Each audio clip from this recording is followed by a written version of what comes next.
Well, it has been a rather long time since we've done one of these, hasn't it? Oh, yeah. This is an unofficial creature features review. Uh, I just got done watching the Andromeda. Not Andromeda. It's the Alpha incident, but it's a rip of the Andromeda Strain. Basically, it's like a cheesy version of the Andromeda Strain. It's 1978. I think they came out around. I think that it actually isn't though. I think it's its own thing. But the idea, the plate gets out, ooh, and the lighting in here looks really weird, but yeah, it's pretty. So so yeah, wow, the lighting is really going bonkers. See if I can fix the white balance here. Oh my goodness. Yeah, so I guess it's gonna keep going bonkers. But yes, yeah, the unofficial creature features is I watch creature features and then as they watch a movie and then I review it. The Alpha Incident is a 1978 movie which has at least one big name person in it, Mr. Flowers, who was in Back to the Future and a number of other things, like playing the sort of half-drunken conductor guy on the train. Yeah, so that's cool. There's also a guy from cowboy movies in it. There's a guy from cop movies in it. Yeah. So even though the color's going, it's because the lighting is not blue. Yeah. So we're just gonna go with it. But yes. Yeah. Anyway, so yeah, the movie's basic plot of the movie is that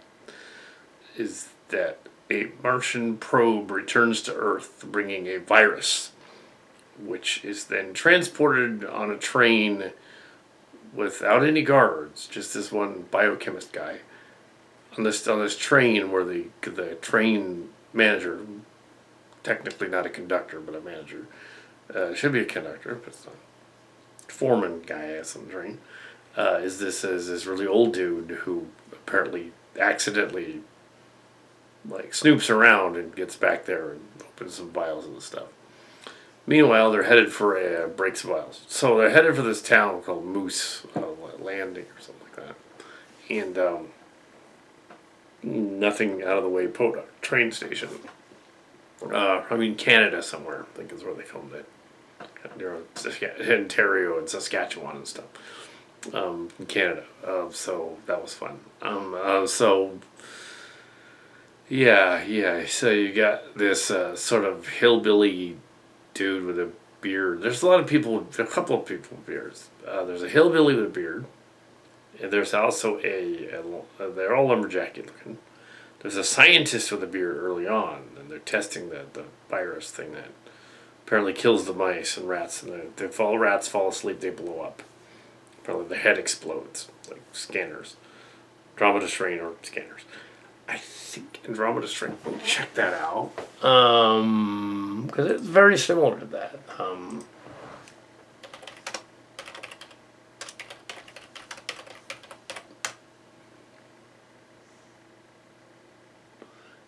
Yeah, they are ripping off the Andromeda Strain. Absolutely. Because that movie's earlier by about 8 years. So yeah, that's what they're ripping off. I just looked it up. Andromeda Strain came out in the 60s. So this is 8 years later. So yeah, they're clearly ripping off Andromeda Strain. Only executing it badly. This movie is not great. The Alpha Experiment is the Alpha Incident is they kind of remade it in that movie Life, in which the Martian microbe got on the space station and it started like replicating and killing everybody. It's kind of the same idea, except in this case, it only killed them if they fell asleep. So it's like Nightmare on Elm Street meets Andromeda Strain, but before Nightmare on Elm Street by several years. Yeah. So we have and scanners is a little bit present. Their heads explode. Scanners. So it has some tropes from that time period. It doesn't have a lot of gore, so the gore geek there's not a lot of gore. The running gag in tonight's episode with the cast was Vincent Van Gogh and the other one, and Tangela and the others. They had a guest that disappeared, and that was the running gag. Is that their guest disappeared and they couldn't find them, and Tangela has a demon baby thing she's carrying around. It's a prop, and then later on these little prop dogs that howl like banshees. It's funny. Yeah, there's a lot of little gags in there and stuff.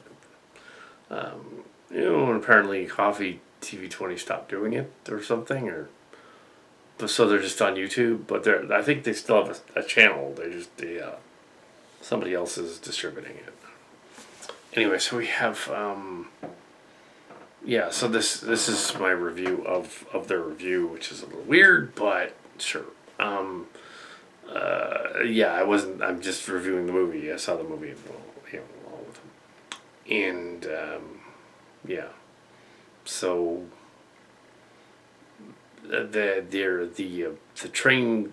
conductor dude, the guy that runs the train station, but not the conductor, the guy that runs the train station manager, I guess. Manager running the station, the secretary who he's clearly hot for but doesn't want to talk about it. Flirts a little bit, but it's the 70s. The secretary's Jenny, he's something else. The secretary has like in the 70s, in the mid 70s, there was this trend to put permanent hairdos on people who are in their 30s and make them look like they're in the 60s. So this lady she's probably in her 30s, late 30s. But they put this hairdo on her and it made her look older. I guess it doesn't help, the hairdo. Other than that, she's normal looking enough. She allegedly has a boyfriend, but it's the whole it's the whole scenario of she's just saying that to stop the advances of these two creeper guys. Her boss, who is creeping on her a little bit, but a little less. He's a little more of a stud. He's clearly been there. He knows all these other things. Whereas the other dude that keeps walking in and haranguing her, harassing her, the dude with the beard dude, is a creeper and rapey, and he's just skeezy and misogynistic. And yeah, she teases and plays along with it in the movie, and so there's this drama with them there. The conductor guy shows up with but it's the 70s, and in the 70s, like it was a certain weird idea about comedy and placing people in these situations that amused them in the 70s. There's a lot of misogyny and this girl's a wreck, but then she's not, but then she is, because no women and it's that whole scenario. It's like, it's okay if the men act like idiots, but for some reason the women have to go to the strong man at the end and not the weaker sounding man that actually she's probably getting with. No, she's got to go with the lumberjack dude, because that's what's got to happen, because it's the 70s and that's what you do. Apparently they would be old enough to have been hippies, so they're boomers. So like, okay, they have this thing going on. Also, the boss guy is clearly older. He's clearly like a veteran of a war, possibly Korea, or even World War II. So the boss guy's older. The lumberjack guy is younger than she is. He's 39. They say that in the story. So yeah, she's a little older. She's playing someone older than her age, and the hairdo doesn't help. She's probably about 40, but yeah. So no, she's already got gray hair and she's 40. She's a little older, just a little bit, maybe a year or two. But it's just that whole the spinstress older woman thing is going on. There's all this weird dynamic, and really it doesn't deserve being analyzed that deeply because it's not a very good movie, and so there's no point in going into the characters that much. There's the gun toting guy who's a physicist who shoots the one dude, the old man who gets away, the old man who didn't do anything dirty, the old Mr. Flowers who gets away, because he got away because there was a quarantine on them. They get quarantined, so that's like a COVID movie but without COVID. That's like a 1978 version of COVID. So they're basically trapped in quarantine because the army orders them to stay there. But by way of old landline phones, because they didn't have cell phones yet, it's the 70s. They didn't have computers of any kind, really. They're in the middle of nowhere. So everything is either telegraph or telephone and radio, which is interesting to look at. Also because the 1978, even though some places like here had primitive computers, they would have been home computers, PCs, started around 78. They wouldn't have had it in a little podunk in the middle of nowhere. So, they wouldn't have had that. So they didn't have anything. They had old manual typewriters and old manual bookkeeping and stuff like that. Everything was, microfiche and stuff. Letterhead and stuff. So they're trapped there in the building all night, and the guy tells them they can't fall asleep. If they fall asleep, for some reason the Martian virus will kill them. They don't say how, but they'll kill them. It's unclear in the story, and doesn't make sense, why they would transport a dangerous microbe without an armed escort on the train. They would just say, oh, we're going to secretly just have this one guy, and he's going to go on the train with this drunken dude. Clearly wasn't drinking coffee, but was drinking whiskey. And it's clearly a recipe for disaster, so why would they do that? There's at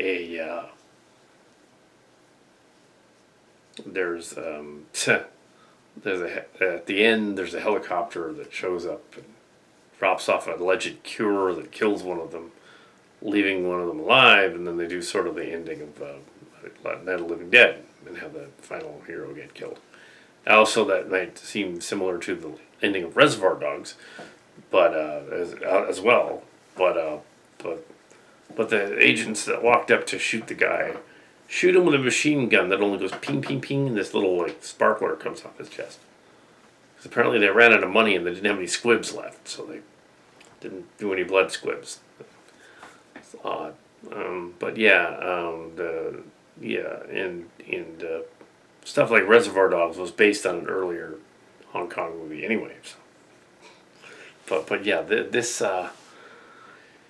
So this movie is basically everybody dies by the end because it's a metaphor and all that.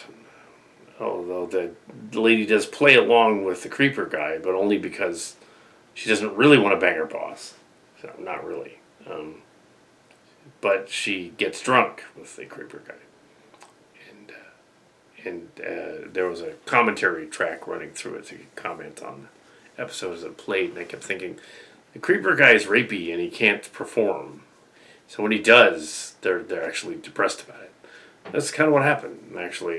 He turned out he couldn't perform because he was kind of drunk and hammered and under stress. He can't perform. So even though she was playing along with him, he wasn't very good. So they were doomed at that point. So it was the 70s, and it's like, ooh, the big, strong lumberjack man gets his way. Oh, like, oh God. It doesn't wear well. Not recommended. Basic plot of the movie. It's just, it's bad.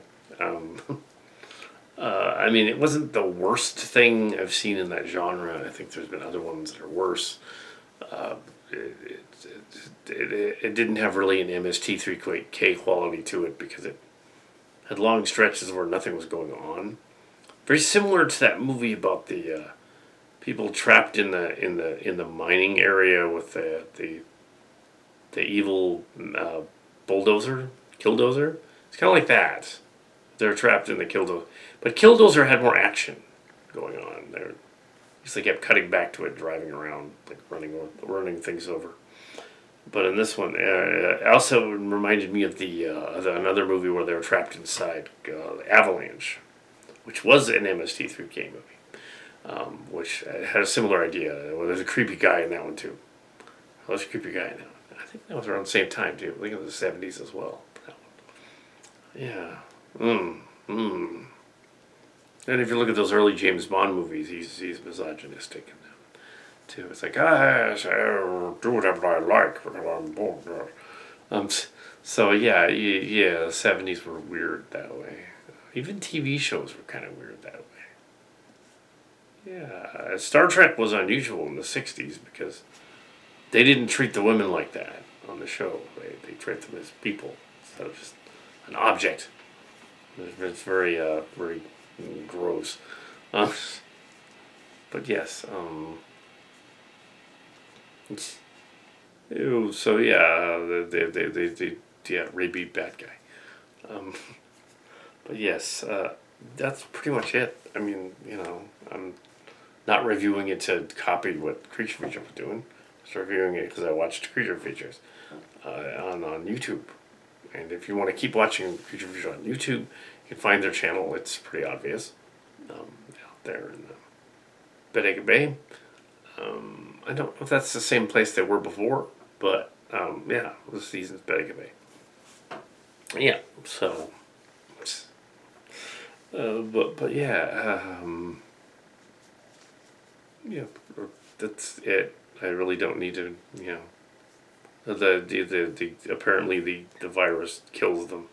One of them is immune at the end. That's what it is, and it's the scientist guy, and he's immune, and then the guys show up in an open air jeep, the scientist, and they have guns and they blast him with a machine gun that has no squib, so it just goes. Yeah, they should have probably reshot that with some squibs, a blood packet going, at least something. He's immune. Oh. Yeah, yeah, Andromeda Strain ripoff. Just I'm surprised that they didn't reference that in the Creature. It's an Andromeda Strain ripoff. And scanners.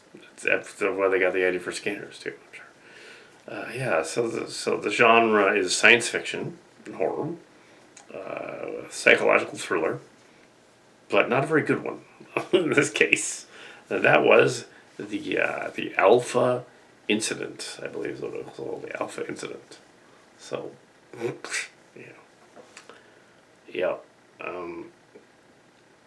Of course, it didn't. The lady conveniently has a change of clothes at the base office, train office, and a change of hairdo. Apparently, she's able to go to the hair salon and come back and do the other scene. Yeah, so that's odd. Yeah.